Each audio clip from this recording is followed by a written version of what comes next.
the smell of a hot engine on a Saturday morning, the sound of a rotary phone clicking back to zero. A generation remembers a world that younger people cannot believe actually existed. This is the psychology behind how they became who they are. The forgotten middle child of history. There is a generation that grew up watching institutions crumble before their eyes. Generation X, those born between 1965 and 1980, came of age during one of the most disillusioning periods in modern American history. Watergate taught them that presidents lie. Vietnam showed them that wars could be pointless and devastating. Their childhood unfolded against a backdrop of gas shortages, inflation, and recession, and the lesson landed hard before they were old enough to articulate it. Their families often reflected the instability of the era itself, between 1960 and 1980. The divorce rate in America more than doubled, and Gen X children bore the weight of that cultural shift in ways that would mark them permanently. They became the first generation where broken homes were statistically normal rather than exceptional. And this changed how they understood commitment, security, and what they could reasonably expect from other people. The culture at large seemed to have little use for them. Boomers dominated the conversation with their memories of Woodstock and their arguments about selling out. Advertisers and politicians chased older voters with deeper pockets. When the media finally did notice Generation X, they labeled them slackers and cynics. A generation defined by apathy and flannel shirts. But this reading missed the point entirely. What looked like apathy was actually a form of emotional efficiency developed through necessity. Why invest hope in systems that had already proven themselves unreliable? Researchers who study generational psychology now understand that this environment produced specific traits. Gen X scores high on measures of self-control, pragmatism, and skepticism toward authority. These are not accidental qualities, but direct adaptations to the world they inherited. They became realists because idealism had burned their parents badly, and they watched that happen from the front row. Self-reliance before the word made sense. The sociologists who first studied latchkey children in the 1980s expected to find damage. What they discovered instead was far more nuanced and would take decades to fully appreciate. Some measures, nearly 30% of American children under 14 were spending significant hours without adult supervision during this period. These were not neglected children in the traditional sense, but rather participants in an unplanned national experiment in early autonomy. Deborah Bell, a researcher who examined after-school arrangements extensively, found that the outcomes depended heavily on context. Children who understood why their parents worked, who had enough stimulation at home, felt trusted rather than abandoned, often thrived in these situations. They developed time management abilities that their supervised peers would not acquire until much later in life. They learned to prepare food, manage boredom, solve small domestic problems without calling for help that was not coming anyway. The psychological literature describes something called internal locus of control, which refers to a person's belief that their own actions determine their outcomes rather than luck or external forces. Gen X children developed this trait in kitchens and living rooms across the country while their parents worked. Overtime or second jobs. A 9-year-old who successfully heated soup without burning the house down received immediate feedback that their choices mattered. A child who locked themselves out and had to solve the problem before anyone came home learned that panic was less useful than thinking clearly. These were not lessons anyone planned to teach. They emerged organically from circumstance, and they embedded themselves deeply into the generational character.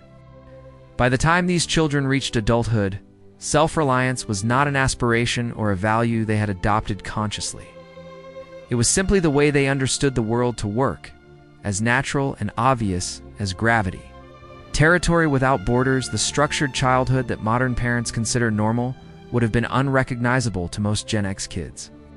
Their afternoons and weekends were not parceled into soccer practice, tutoring sessions, and supervised playdates managed through text messages between adults. Instead, they disappeared into the outdoors for hours at a stretch, and the only expectation was that they return before the streetlights came on, or when someone shouted their name from a back porch down the street. Developmental psychologists have a term for what these children were doing during all those unsupervised hours. They call it free play, and the research suggests it serves functions that organized activities simply cannot replicate.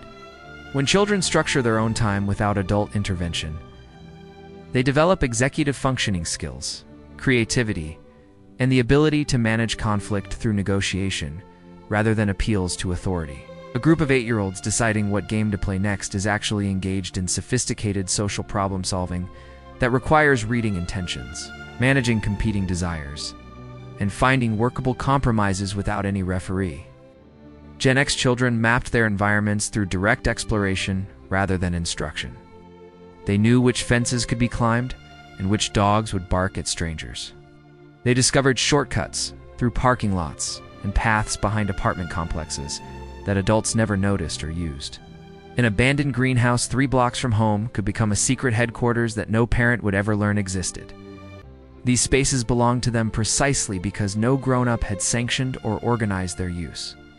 This kind of territorial knowledge built something that researchers connect to spatial reasoning and environmental confidence. But it also built social infrastructure that existed entirely outside adult awareness. Friendships formed in drainage ditches and behind strip malls operated by different rules than those supervised by parents and teachers. Gen X learned early that some of the most important parts of life happened in spaces that belonged only to them and their peers. Far from any adult gaze, the education of Bruce's psychologist Jonathan Haidt has spent years documenting what happens when children are systematically protected from discomfort. His research points to rising rates of anxiety, depression, and fragility among young people who never learn to metabolize difficulty during their formative years. The conclusion is counterintuitive, but consistent across multiple studies conducted in different countries and cultural contexts. Children who experience manageable doses of pain, fear, and failure during childhood develop stronger psychological immune systems than those who are shielded from these experiences entirely throughout their early development. Gen X received this education whether their parents intended it or not. The world they inhabited contained rough edges that have since been sanded down or removed altogether in the name of protection. Playgrounds featured metal equipment that conducted summer heat and winter cold directly into small palms gripping the rungs. Concrete waited below monkey bars without the cushioning rubber surfaces that safety regulations would later require in schoolyards everywhere. These environments taught lessons about consequence that no lecture or warning could ever hope to replicate. A child who misjudged the distance between parallel bars and felt the impact of hard ground beneath them absorbed information through their nervous system instantaneously.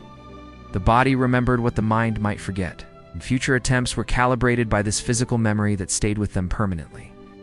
This feedback loop between action and consequence built what researchers call distress tolerance, psychological capacity to experience discomfort without being overwhelmed by it or shutting down completely. The physicians and nurses who treat childhood injuries professionally have offered an unexpected perspective in recent research interviews conducted across Canadian hospitals. Despite seeing the results of risky play regularly in emergency rooms, the overwhelming majority support children engaging with physical challenge and testing their limits. Their clinical experience confirms what the developmental literature suggests. The child who never falls never learns to assess genuine danger accurately, and this deficit follows them into adulthood, where the stakes become considerably higher and the surface is much less forgiving than any playground ever was. Hands that understood machines. Gen X came of age during the final decades when consumer products were designed with the assumption that owners might want to understand them. Appliances shipped with circuit diagrams folded into the packaging. Automobile engines left enough space around components for human hands to reach in and make adjustments. This was not generosity from manufacturers, but simply the standard expectation of an era that preceded the philosophy of planned replacement. Now, children absorbed this orientation by watching and eventually participating. A father rebuilding a carburetor in the driveway was conducting an apprenticeship, whether he realized it or not. The child holding a drop light and passing wrenches was learning a vocabulary of physical causation that would shape how they approached obstacles for the rest of their lives. When the lawnmower refused to start, the sequence was diagnosis before disposal. Check the spark plug. Examine the fuel line. Clean the air filter. The machine would yield its secrets to patient investigation. Psychologists who study cognitive development recognize that this type of hands-on learning builds what they call functional reasoning, the ability to understand how systems operate through their component relationships. This reasoning transfers beyond machines into organizational thinking. troubleshooting abstract problems, and maintaining composure when complex situations begin breaking down. The adult who once rebuilt a two-stroke engine approaches a bureaucratic obstacle with similar confidence that the system can be understood and navigated. Contemporary children interact primarily with devices that actively resist comprehension. Warranty stickers warn against opening cases. Software updates arrive without explanation or consent. The message embedded in this design philosophy teaches a specific lesson about agency and capability. Gen X received the opposite education during afternoons spent with screwdrivers and replacement parts ordered from catalogs. They learned that the world was fundamentally knowable to anyone, stubborn enough to keep asking how things worked until the answer finally revealed itself. The default cognitive state for Gen X was singular focus, because their environment offered few alternatives. Modern researchers call this monotasking, and studies increasingly suggest it produces deeper comprehension, stronger retention, and reduced mental fatigue compared to the fractured attention that characterizes contemporary life. Gen X did not choose this mode deliberately or through superior discipline.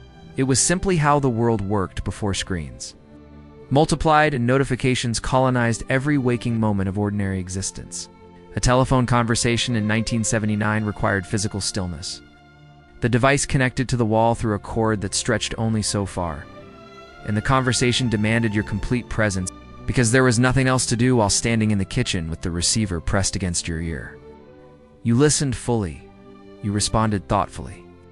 Person on the other end had your undivided attention because dividing it was not technically possible given the constraints of the technology. A film watched in a theater unfolded at its own pace without pause buttons or second screens glowing in your peripheral vision.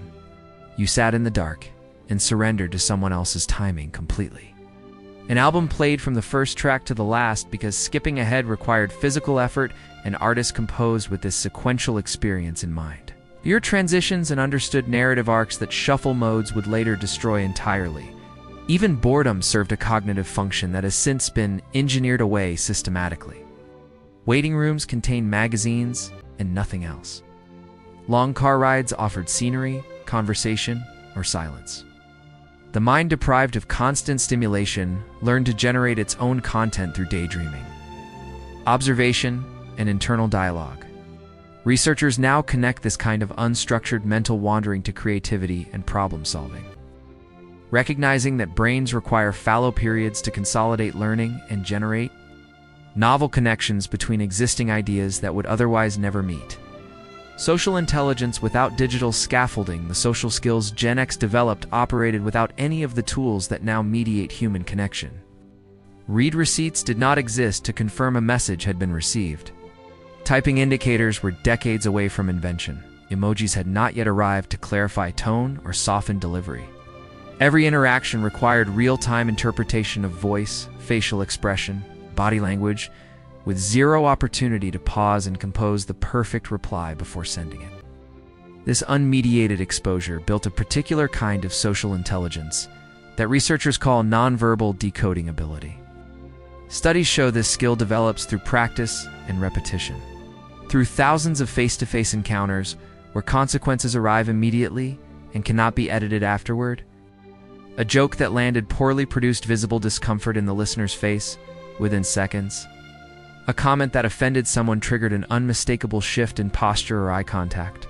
Gen X learned to read these signals rapidly because there was simply nothing else available to help them navigate the social world successfully.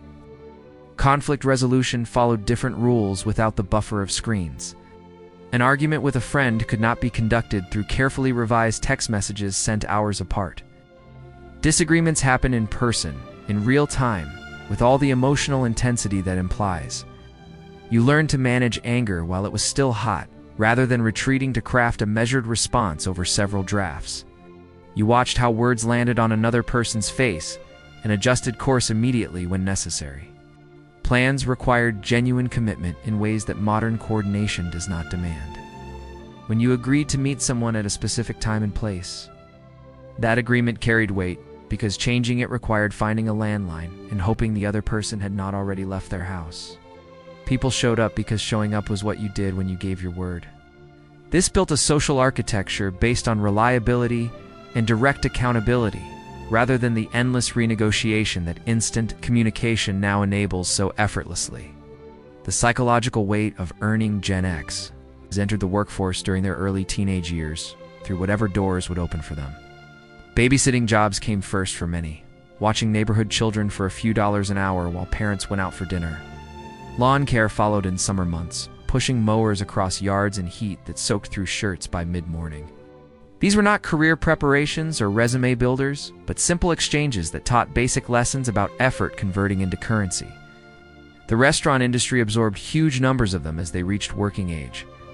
Bussing tables meant clearing plates that strangers had eaten from, scraping food into bins, and resetting for the next group of customers who would never learn your name or acknowledge your presence. Dishwashing stations operated in steam and noise, hands submerged in water hot enough to redden skin. Stacks of plates arriving faster than they could be cleaned during weekend dinner surges that seemed to stretch time itself. These environments operated according to their own logic and demanded quick learning. 16-year-old working a Saturday closing shift discovered quickly that exhaustion was irrelevant to the pace required. Mistakes produced immediate consequences in the form of angry cooks or frustrated managers, who had little patience for explanations. The workplace did not care about your day at school or your problems at home. It cared about whether the work got done correctly and on schedule. Compensation arrived in forms you could see and touch, whether coins and bills handed over directly or checks requiring endorsement and deposit. Earnings occupied physical space in wallets and envelopes before becoming numbers on statements. Spending meant watching resources diminish visibly, and this created a relationship between labor and consumption that remained concrete and measurable. Every purchase became a calculation of hours worked against items desired, a mental arithmetic that connected sweat to outcome without abstraction. Skepticism as survival. By the time Gen X reached late adolescence, the lessons had accumulated into a coherent orientation toward the world. Years of navigating neighborhoods alone had taught them that safety was self-created. Repairing broken machines had shown them that systems could be understood through patient investigation. Managing social conflicts without adult intervention had proven that problems were solvable through direct engagement. Each experience deposited another layer of self-trust while simultaneously eroding faith in external authorities. The skepticism that emerged from this foundation was not cynicism, but calibration. They had watched enough promises dissolve to develop careful habits around expectation. A friend who canceled plans repeatedly taught them to hold future commitments loosely.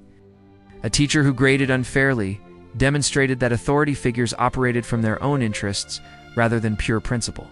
A coach who played favorites revealed that merit and reward did not always align as advertised. These small betrayals accumulated into pattern recognition. What distinguished Gen X skepticism from mere negativity was its functional quality. They did not reject the world or withdraw from participation. They simply learned to verify before trusting and to maintain reserves against disappointment. When something seemed too good to be true, they investigated rather than celebrated. When someone made promises, they noted them without depending on fulfillment. This was not pessimism, but risk management developed through lived experience. This orientation carried costs alongside its protections. Genuine opportunities sometimes appeared threatening to minds trained for suspicion. Relationships required more evidence before walls came down. Enthusiasm felt dangerous when previous excitement had led to disappointment so many times before. Gen X learned to guard their investments of hope carefully, releasing them only when evidence accumulated beyond reasonable doubt that this time might actually prove different from all the others. What they carry forward, Generation X, has reached the age where younger colleagues sometimes ask them how things used to work. These questions arrive with genuine curiosity about a world that seems almost fictional to people who never experienced it directly.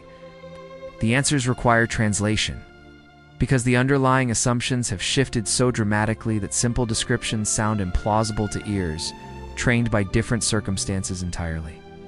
They learn to be alone without feeling abandoned by the experience. They learn to fail without interpreting failure as identity. They learn to wait without assuming the waiting itself was punishment for something they had done wrong. They learn to read rooms full of people and adjust their behavior according to signals that were never explained explicitly but had to be decoded through observation and occasional painful error. These capacities do not appear on resumes or get measured by personality assessments administered during hiring processes. They exist beneath the surface of professional presentation, invisible until circumstances demand them. A crisis arrives, and Gen X responds with steadiness that surprises people who mistook their quietness for passivity or disengagement from outcomes that mattered. The generation that was once dismissed as slackers and cynics turned out to be neither. They were conserving energy for situations that actually required it rather than performing urgency for audiences who expected constant visible effort. They were questioning narratives because narratives had proven unreliable so many times during their formative years. They were building lives that could withstand disruption because disruption had been the only constant they had ever known.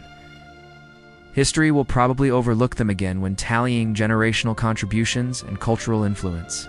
The spotlight will continue pointing toward louder and larger demographic groups positioned on either side of their birth years. This will not surprise them or produce bitterness worth mentioning. They stopped expecting recognition long ago and discovered that its absence bothered them. Far less than anyone might have predicted,